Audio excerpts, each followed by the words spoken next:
तो हेलो जय हिंद दोस्तों, कैसे हैं आप लोग। मुझे उम्मीद है कि आप लोग बहुत अच्छे होंगे। दोस्तों मैं आज एवरेज का नेक्स्ट सेशन बनाने जा रहा हूं जो इस प्रकार होगा। तो चलिए, आपका अगला क्वेश्चन कह रहा है कि आयुष ने 120 कुर्सी 450 रुपये प्रति कुर्सी की दर से खरीदा। उसमें से 30 कुर्सी 60 रुपये प्रति कुर्सी लाभ पर तथा 75 कुर्सी 80 रुपये प्रति कुर्सी की लाभ पर तथा शेष कुर्सी 36 रुपये के हानि पे बेचा, तो उसका कुल औसत लाभ क्या है। हमको कुल औसत लाभ या हानि पूछा हुआ है। तो चलिए, यहाँ पे सबसे पहले फर्स्ट प्रकार की कुर्सी, सेकेंड प्रकार और यहाँ पे आपका थर्ड प्रकार, ये इनकी संख्या पहले हम लोग लिखेंगे। संख्या क्या है कि ये कह रहा है आपका 120 कुर्सी टोटल था, जिसमें से आपका पहले प्रकार की कुर्सी जो है वो आपका 30 है। दूसरे प्रकार की कुर्सी आप देख सकते हैं कि यहाँ पे 75 था। और तीसरे प्रकार का कुर्सी यानी शेष कितना होगा, 120 यहाँ पे टोटल था, जिसमें से 30 75 105 ले लिया, तो आपका 15 कुर्सी शेष रह गया। अब यहाँ पे रेशियो का मतलब क्या होगा कि जो संख्या कॉमन होगा उसको हम लोग पहले काट देंगे, डिवाइड कीजिए। तो ये 15 दूनी 30 होगा आपका, 15 पचे 75 और 15 इक्याई 15, ये हो गया आपका क्या, इसका रेशियो। अब यहाँ पे क्या होगा कि ये कह रहा था कि ये जो पहले प्रकार की कुर्सी है इसको कितने रुपये यानी 60 रुपये प्रति कुर्सी की दर से लाभ पे बेचा। दूसरे प्रकार के कुर्सी है उसको क्या किया, 80 रुपये प्रति कुर्सी के लाभ पे बेचा और शेष कुर्सी जो है वो 36 रुपये हानि पे बेचा। तो हम आपसे एक बात पूछना चाह रहे हैं कि लाभ का मतलब क्या होता है, प्लस। तो प्लस को लिखेंगे या न लिखेंगे, बात तो बराबर ही होता है, क्योंकि साइन यहाँ पे नहीं लिखने का मतलब प्लस ही होता है। और माइनस यानी हानि का मतलब तो माइनस होगा, तो माइनस तो हमको लिखना पड़ेगा ना, तब ना पता चलेगा। अब देखिए यहाँ पे क्या है कि औसत हमसे पूछा है। औसत का मतलब हम आपको बता चुके हैं कि सबसे कम और सबसे ज़्यादा वाला को नहीं लेंगे और बीच वाले को लेंगे। तो यहाँ पे देखिए सबसे ज़्यादा 80 और सबसे कम आपका -36 है, तो बीच वाले तो आपका 60 ही है। तो देखेंगे 60 पे तुलना करेंगे, तो 60 से देखिए ये कितना अधिक लाया है, तो आपका +20। और यहाँ पे आप देखिए 60 से ये कितना कम हो गया, तो दोनों का अंतर लेंगे। तो अंतर लेंगे तो आपको हो जाएगा -96, तो ये आपका हो जाएगा -96। तो 60 को तो यहाँ लेंगे ही लेंगे प्लस। अब क्या होगा कि 20 एक के लिए अधिक लाया था, जबकि यहाँ है कितना, तो ये है 5, यानी इसको गुणा करेंगे 20 और 5 को, तो ये हो जाएगा 20 5 से 100। और यहाँ पे देखिए एक के लिए 96 कम ला रहा था, तो एक के को है ये है, तो यहाँ पे हम -96। अब बाई, अब बटा में आप देखेंगे कि इसका आपको औसत ज्ञात करना है, तो कुल संख्या कितना है, 5 2 7 1 8, तो 8 से इसको क्या करेंगे आप डिवाइड कर देंगे। तो इस प्रकार आपका देखेंगे तो ये हो जाएगा 60 प्लस 100 में से 96 को घटाएंगे तो हो जाएगा 4/8, यानी 4 दूनी 8। तो आपका इस क्वेश्चन का आंसर आएगा 60.1/2। तो ये है आपका इसका आंसर। अब देखिए ये क्या हुआ, लाभ हुआ कि हानि, हमको ये पता करना है। तो ये तो प्लस में आंसर आया, इसका मतलब होगा कि ये लाभ हो रहा है इतना, को औसत लाभ इसका इतना हो गया प्रति कुर्सी। ठीक है, चलिए नेक्स्ट क्वेश्चन की ओर चलते हैं। तो देखिए नेक्स्ट क्वेश्चन क्या कह रहा है कि एक कपड़ा व्यापारी 380 मीटर सिल्क 55 रुपये प्रति मीटर की दर से खरीदा। इसका 3/4 भाग 6% लाभ पर तथा शेष को 22% लाभ पर बेच दिया, तो बताए कि कुल लाभ प्रतिशत क्या होगा। तो यहाँ भी आपका नंबर ही लिखना पड़ेगा कि कपड़ा क्या है। तो दो प्रकार का हो गया, तो पहले प्रकार और ये हो गया आपका दूसरे प्रकार। पहले प्रकार में कह रहा है कि ये कुल आपका 380 मीटर कपड़ा था, इसी कपड़ा का आपका 3/4। तो हम क्यों नहीं, ये जब भिन्न में दिया हुआ है तो कपड़ा यहाँ पे हम टोटल 4 अगर मान लेंगे तो पहले प्रकार का कपड़ा 3 और यहाँ पे शेष कपड़ा जो होगा वो आपका 1 होगा, क्योंकि ये कुल कपड़ा हम यहाँ पे 4 माने हुए हैं। आप ऐसे भी बना सकते हैं, 380 का अगर 3/4 निकालेंगे तो ये हो जाएगा 4 9 36 4 5 20, यानी 15, 27, 1, 28 ये हो जाएगा। और शेष कपड़ा जो हो जाएगा आपका यहाँ पे आ जाएगा, तो 15 और 80 हो जाएगा 95। तो आप यहाँ पे जो कैंसिल होने वाला है उसको आप कैंसिल कर देंगे, तो ये हो जाएगा 19, 5, 95 और यहाँ पे आ जाएगा 50, 25, 5, 7, 35, तो 19, 30, 57। तो आप देख सकते हैं कि 3:1 में आया। तो हम इतना क्यों करने जाएंगे, डायरेक्ट यहाँ से लिख देंगे। तो इस प्रकार से आप ये लिख सकते हैं, यानी कुल मान लेंगे, ये बट्टे में रहता है, ये 4 को कुल मान लेंगे और 4 अगर कुल मान लेंगे, इसी का 4 का था 3/4, 3 ये हो जाएगा, 1 ये हो जाएगा। अब आगे देखिए कि ये कह रहा है कि 1 मीटर कपड़ा का दाम कितना है, यहाँ 55 रुपया था।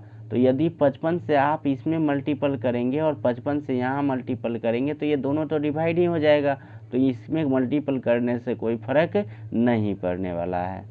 तो अब आप देखिए आगे क्या होगा कि ये पहले प्रकार का कपड़ा जो था उसको 6% लाभ पे, तो लाभ का मतलब प्लस होगा, तो प्लस को आप लिखेंगे या ना लिखेंगे प्रभाव तो नहीं पड़ेगा।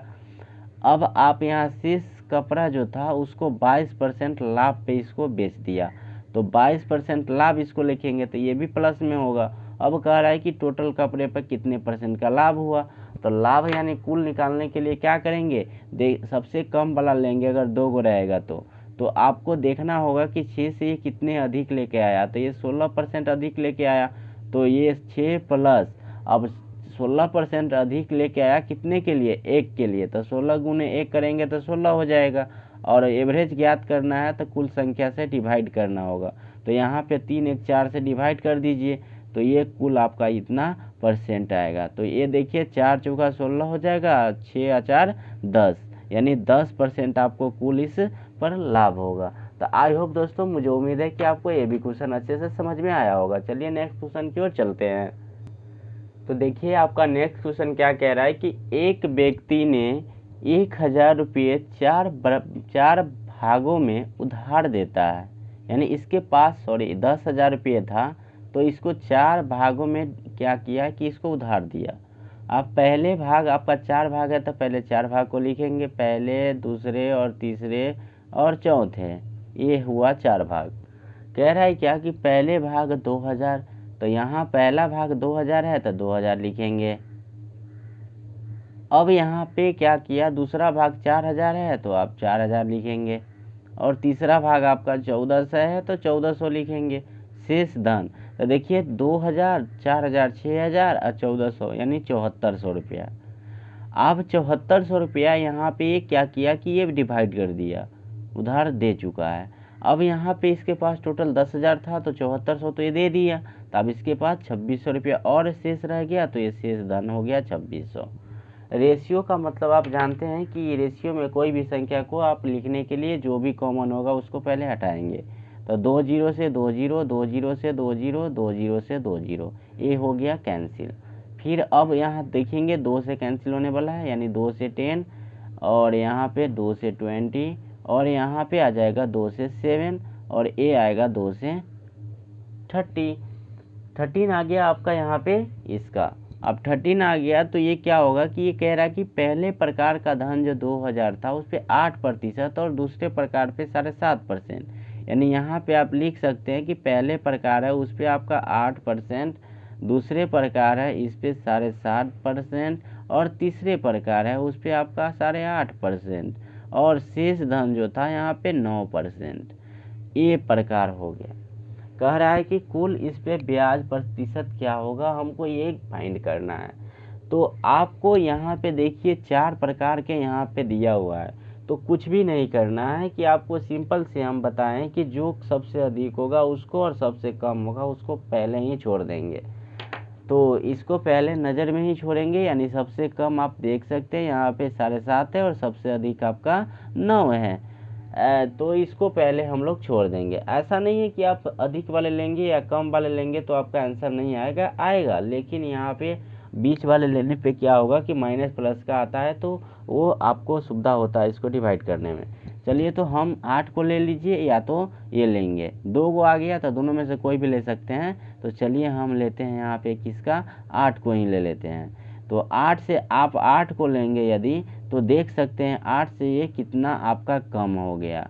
8 से आपका यहाँ पे आप देख सकते हैं 0.5 कमी हो गया, और 8 से आप यहाँ पे देखेंगे कितना अधिक हो गया, यानी 0.5 ये अधिक हो गया।